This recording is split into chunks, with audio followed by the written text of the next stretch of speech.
आप सभी भाई बहनों का ब्रेकिंग आध्यात्मिक न्यूज की कक्षा में एक बार फिर स्वागत है। आज की चर्चा का विषय है यहाँ के खाते वहाँ के खाते। यह खातों से अभिप्राय मेरा किसी बैंक के खाते से नहीं है, क्योंकि अक्सर बैंक के खाते में तो देखिए जब मर्जी हम कुछ धन राशि जमा कर देते हैं और जब मन करता है हम निकाल भी लेते हैं। लेकिन हमारा आज की चर्चा का जो विषय है वो खातों का अभिप्राय है कर्माशय से, क्योंकि मनुष्य योनि कर्म योनि है, साधना योनि है। मनुष्य योनि में मरते दम तक हम आप भाई बहन जितने भी कर्म करते हैं उन सभी किए गए कर्मों का एक खाता बनता है, कर्माशय बनता है। देखिए इस कर्माशय में आपके हमारे द्वारा किए गए प्रतिदिन ही कितने ही पाप कर्म व पुण्य कर्म अक्सर उसमें जुड़ते जाते हैं। देखिए हम इन खातों में जमा तो कर सकते हैं, क्योंकि जैसे ही हम कर्म कर देते हैं वो तो उस खाते में जमा हो जाता है, लेकिन निकालने की हमारी कोई उसमें व्यवस्था नहीं है। वो परमात्मा की प्रेरणा से प्रकृति की एक ऐसी न्याय व्यवस्था है। वो प्रकृति में उस किए गए कर्मों का एक समय विशेष के बाद जब वो कर्म एक बीज रूप में एक अंकुरित होते हैं, फिर वो पेड़ पौधे बनते हैं, फिर जब वो फल देने लायक होते हैं तो फिर वो पक जाते हैं, तो उनका एक फल मिलता है। फल के अनुकूल और प्रतिकूल परिस्थितियों के रूप में, अनुकूल परिस्थितियों को ही सुख कहा जाता है, प्रतिकूल परिस्थितियों को ही दुख कहा जाता है। और आप और हम भाई बहन देखिए अक्सर ऐसा देखने में आया कि हम प्रतिदिन अपने जीवन में जितने भी पुण्य कर्म करते हैं अक्सर हम उनकी तो गिनती करते रहते हैं, लेकिन अनजाने में या जानबूझकर हम कितने ही पाप कर्म अपने सुख की प्राप्ति के लिए कर जाते। अक्सर मनुष्य इस पर कभी विचार ही नहीं करता, क्योंकि हम अपने प्रतिदिन ही इतने अधिक पाप कर्म भी कर जाते हैं जिसकी मनुष्य कल्पना भी नहीं कर सकता। क्योंकि हम सभी भाई बहनों को ये कर्म की बारीकियों का जो एक सिद्धांत है, ये पाप कर्म कैसे बनते हैं, पुण्य कर्म कैसे बनते हैं, अक्सर सत्संग के अभाव में इन कर्म की बारीकियों से एक साधारण मनुष्य अवगत नहीं होता। देखिए परमात्मा ने तो शास्त्रों द्वारा एक ज्ञान दिया है, और वैसे भी देखिए परमात्मा ने आत्मा परमात्मा की एक ऐसी व्यवस्था आपके अंतःकरण में ही है। यानी जब कभी भी हम भाई बहन कुछ पाप कर्म करते हैं तो आपकी आत्मा की आवाज या हमें परमात्मा की अंदर से एक आवाज आती है। वो आवाज हमें पाप कर्म करने से रोकती है। इसीलिए तो सृष्टि के आरंभ में ही वेद शास्त्रों द्वारा विधि विधान यानी कि ये कर्म हमें करने चाहिए और निषेध कर्म यानी कि इन कर्मों से हमें बचना चाहिए। विधि विधान द्वारा किए गए कर्म पुण्य कर्म होते हैं। निषेध कर्मों को करने से पाप कर्म माने जाते हैं, और पाप कर्मों का तो देखिए दुख रूपी फल आना निश्चित है। देखिए मनुष्य से नीचे की जो 80 लाख प्रकार की जोनियां हैं वो भी कभी ना कभी आपके हमारे जैसे मनुष्य जोनि में ही थी। उन्होंने भी अपने मनुष्य जीवन में जब पाप कर्म अधिक कर दिए थे, क्योंकि मनुष्य जीवन तो तभी मिलता है, मनुष्य जोनि तभी मिलती है जब आपके हमारे संचित कर्मों में, आपके हमारे कर्मों के खातों में पाप और पुण्य कर्मों की कम से कम तुल्यता होती है या पुण्य कर्मों की अधिकता होती है। और यदि ये अनुपात बिगड़ जाता है, बिगड़ने का अभिप्राय है कि जब पुण्य कर्मों की न्यूनता रह जाती है और पाप कर्मों की अधिकता हो जाती है, तब उस बिगड़े हुए अनुपात के अनुसार ही क्रमशः नीचे की जोनियों में फिर जन्म लेकर उन किए गए पाप कर्मों को फल भोगना ही पड़ता है।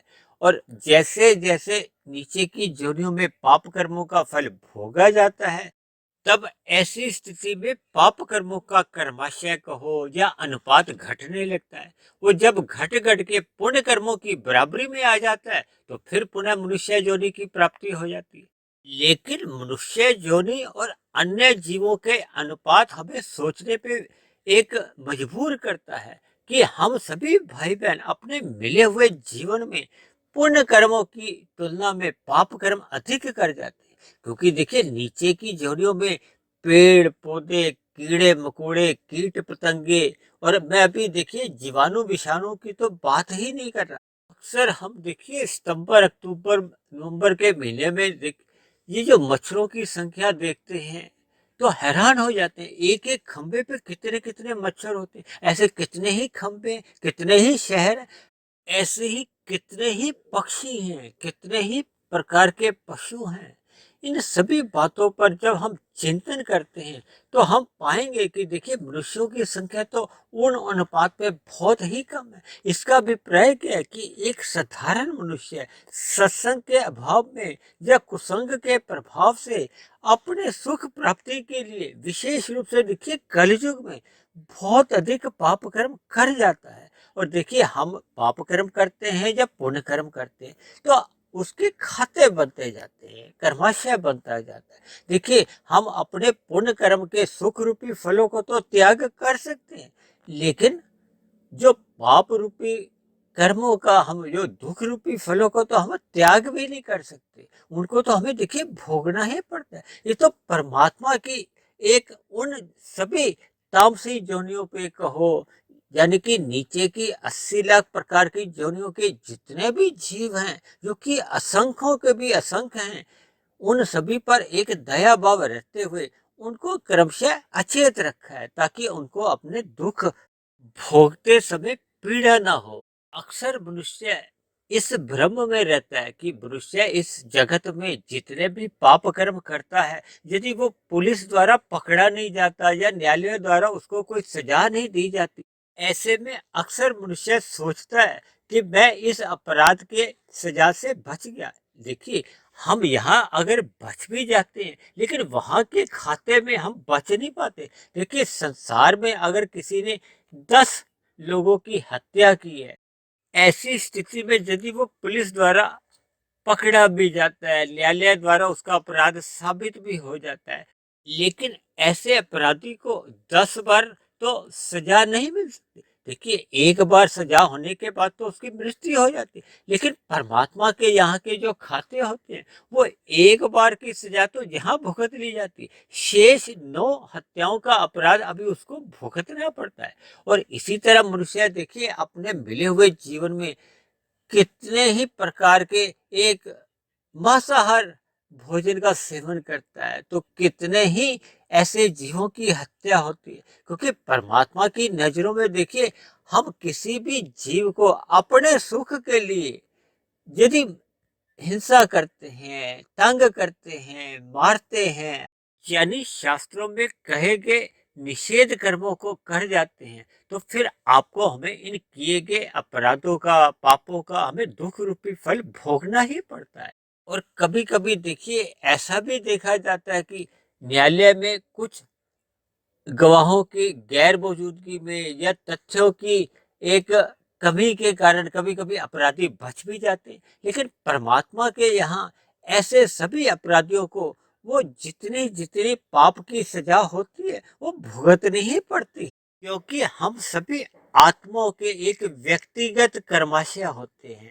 यानी एक मनुष्य यदि अन्य मनुष्य का हक मारता है, छीना झपटी करता है, छल कपट ठगी हेरा फेरी जैसे पाप कर्म करता हुआ यदि उनको भोगता है तो वो उसके अपने व्यक्तिगत कर्माशय से कह लो या उसके व्यक्तिगत जो पुण्य कर्मों का कर्माशय कम कर दिया जाता है, और छीनने के अपराध में उसका एक नया पाप कर्मों का कर्माशय बन जाता है।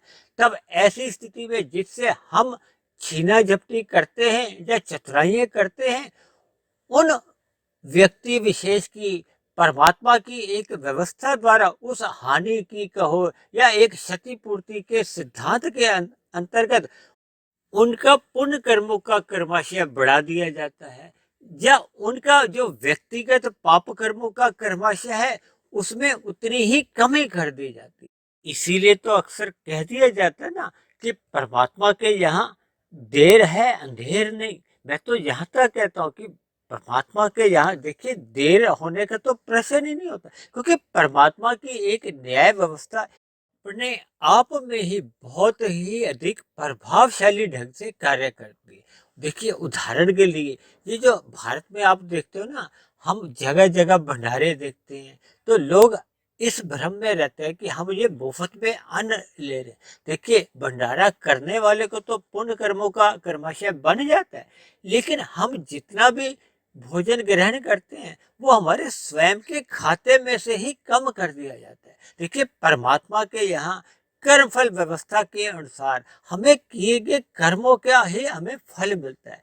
जब जब हम कोई भी चीज, चाहे वो अन्न के रूप में हो, चाहे जल के रूप में हो, या किसी भी अन्य प्रकार की कोई सेवा हो, वो कहीं भी देखिए मुफ्त में नहीं मिलती। उसका हमारा आपका कर्माशय में से ही उसका एक संबंध बना रहता है। देखिए, कुछ बातें शब्दों द्वारा समझाने में कठिनाई होती है। जैसे जैसे मनुष्य शास्त्रों का अध्ययन करता है, शास्त्रों में जैसी जैसी सैद्धांतिक बातें कही गई होती है, फिर उन सैद्धांतिक बातों से एक संगति लगाते हुए हम किसी निष्कर्ष पर पहुंच पाते हैं। इसलिए मेरी आप सभी भाई बहनों से विनती है कि यहाँ के खातों से आपको किसी भी तरह की परेशान होने की जरूरत नहीं है, क्योंकि वहाँ के खातों के अनुसार ही परमात्मा की न्याय व्यवस्था बहुत ही एक व्यवस्थित ढंग से अपने आप ही सुचारू रूप से चलती रहती है। इन्हीं शब्दों के साथ आज की चर्चा विशेष को हम यही विश्राम देते हैं। यदि बनी हुई वीडियो आपको अच्छी लगी हो तो मेरी आप सभी भाई बहनों से विनती है कि इस बनी हुई वीडियो को आप अन्य भाई बहनों में भी शेयर करें। और यदि मेरे कहे गए शब्दों पर या मेरी कही गई बातों पर आपको किसी प्रकार की कोई आपत्ति हो, शिकायत हो, तो नीचे दिए गए कमेंट्स बॉक्स पर जाकर आप अपनी शिकायत या आपत्ति लिख सकते हो। तो चर्चा को यहीं विश्राम देते हैं। कल फिर मिलते हैं एक नए विषय को लेकर, एक नए संदेश के साथ। तब तक आप सभी भाई बहनों का बहुत बहुत धन्यवाद।